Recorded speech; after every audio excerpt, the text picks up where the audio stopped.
Welcome to GK Trick.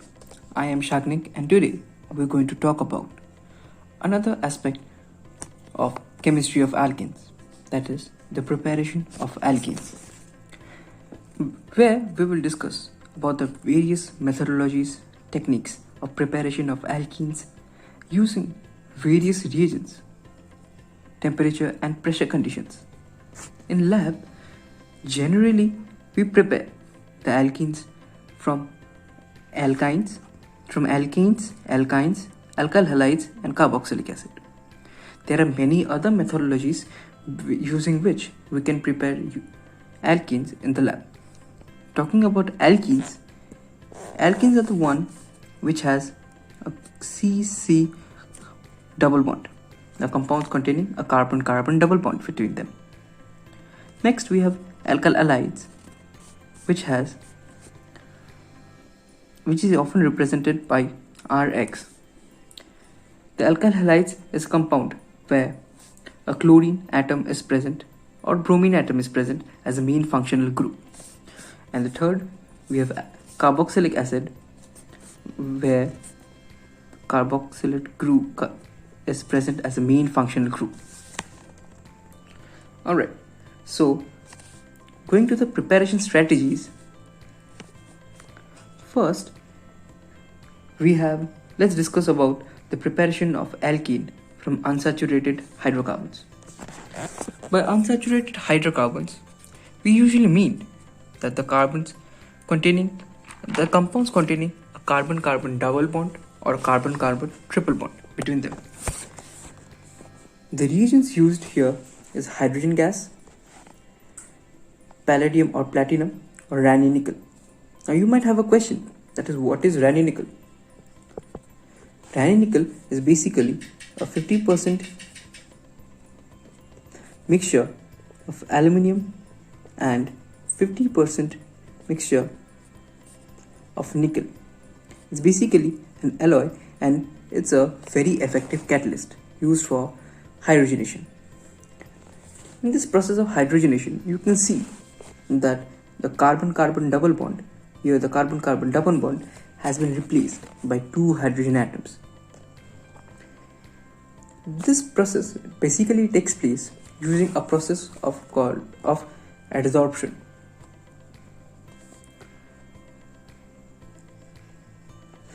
Talking about adsorption, the hydrogen gas here is adsorbed on the surface of the metal catalyst, that is palladium, platinum or nickel surface. The hydrogen gas gets adsorbed and later on takes place in the reaction and undergoes the hydrogenation of the alkene to give the following alkene. Next we have the Wurtz reaction. The Wurtz reaction is basically a coupling type of reaction. By coupling type of reaction, we mean here two different molecules couple to form a single product. Here, as you can see, we are using alkyl halide, that is Rx, and another molecule of Rx which reacts with sodium metal in the solvent. This is a solvent, dry ether, to form a symmetrical alkene and produces a salt NaX that can be NaCl or NaBr. Depending upon the alkyl halide, we get the side product. Now, talking about this reaction is very effective in preparing alkenes which are symmetrical in nature.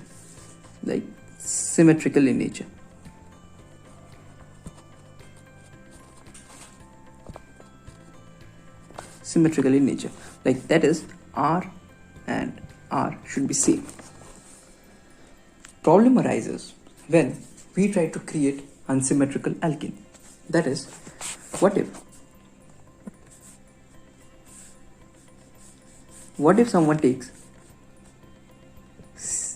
CHBr plus CH3CH2Br with sodium what do you expect as a product? One might say that here also we get propane as the main product. But actually, in the real cases, it has been found that we actually don't get propane only. We get a mixture of propane, which arises due to coupling of CH3 and ethyl group. We get butane, which arises due to the self-coupling of CH3CH2 group, that is the ethyl group, and ethane itself, which arises due to the coupling of the methyl groups. Now, to tackle this disadvantage, that is to form unsymmetrical alkenes, scientists have developed a new reaction which is named after two scientists, Corey House.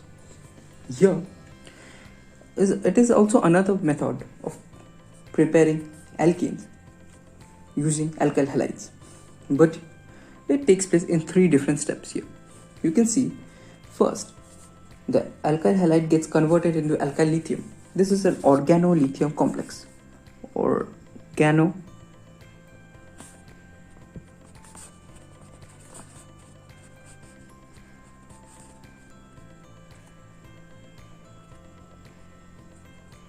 Lithium complex,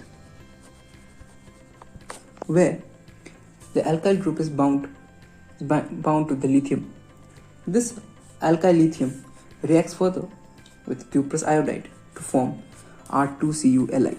This R2CuLi that is the lithium dialkyl copper, has a very huge significance in the synthetic organic chemistry. This is popularly known as the Gilman reagent. Let me write this down.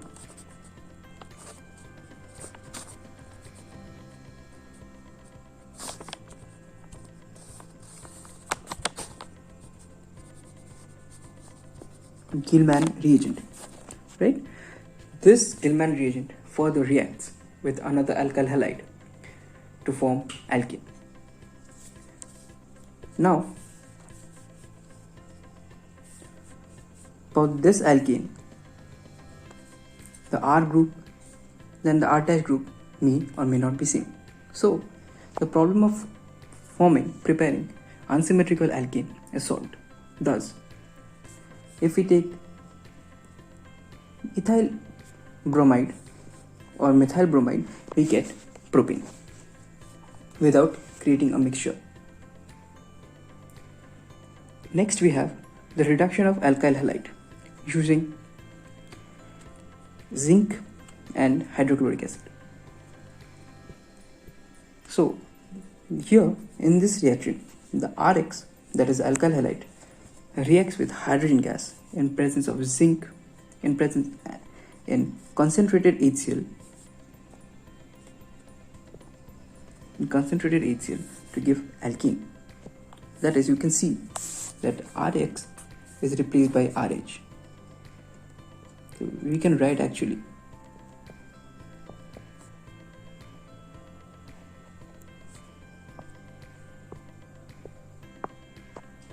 Rx is formed, and meanwhile HX is released. So we get 2 products here. The reaction proceeds by a mechanism called single electron transfer, or popularly called SET mechanism, single electron transfer mechanism, where zinc actually releases. Zinc being a metal, the metal are very good reducing. They release electrons very easily. So the zinc releases 2 electrons to the Rx, and thus reduction takes place and RH is formed. Thus we get alkene. Before proceeding to the further reactions, I would like to tell you to please subscribe, share and like GK Tricks India for more interactive and educational videos on various topics. Going further, we have another preparation methodology of alkene using alkyl halide. Particularly here we are using alkyl bromide, that is RBr, with hydrogen iodide.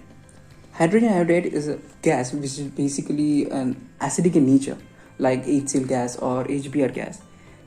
So we are treating it in the presence of red phosphorus and an elevated temperature of 423 Kelvin.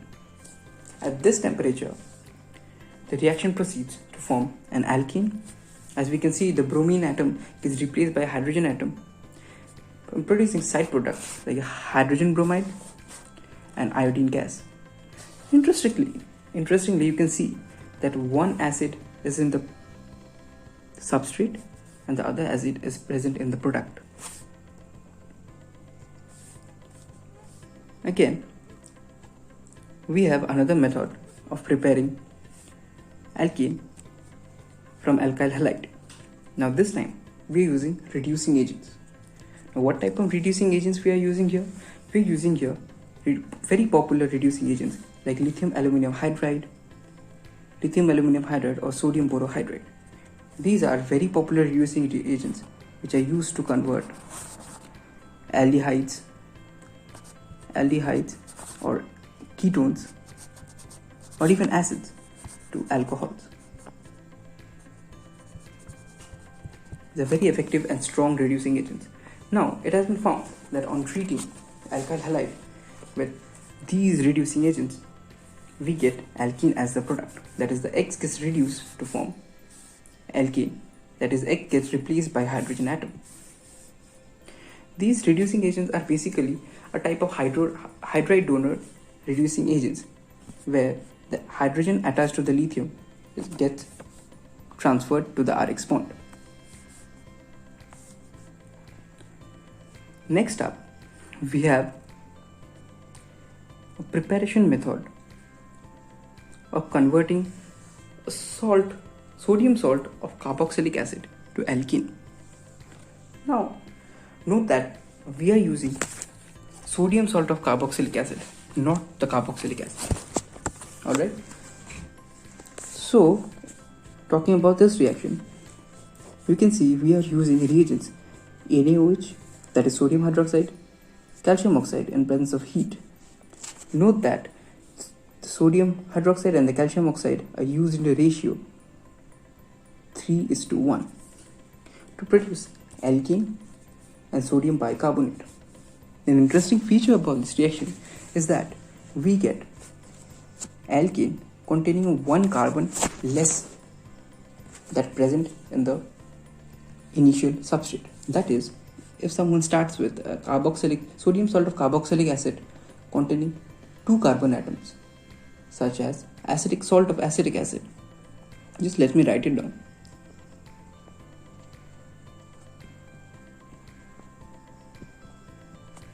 On treating with NaOH or CaOH heat, we get 1 carbon less, that is a alkene containing 1 carbon. And what comes to our mind? That is methane. The other carbon is released in the form of carbon dioxide and gets finally converted to sodium carbonate. The reason why it is called decarboxylation reaction is that it involves the removal of one carboxylate group. Now, another important feature of usage of calcium oxide in this reaction is that one of the reasons being calcium oxide increases the reaction temperature so that the reaction proceeds to a greater extent. On increasing the reaction temperature, the activation energy can be met more easily and more of the reactants get converted into the products. So CaO helps in increasing the temperature of the reaction so that the reaction proceeds. And another factor that CaO also plays a key role in is that it helps to keep the reaction mixture dry. And why is it so? Because we know sodium hydroxide is hygroscopic in nature.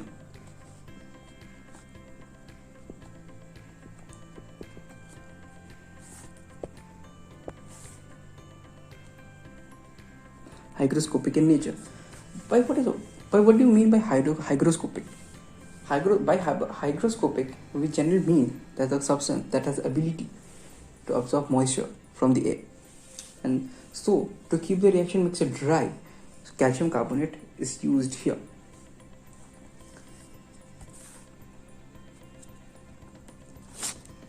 Going up next, in the final reaction, we have the reduction. We have another alkyl halide reaction where alkyl halide is reduced to alkene. Here, it is another example of catalytic hydrogenation where we are using very popular catalysts like palladium or platinum and hydrogen gas. Here also, we can devise the reaction like this.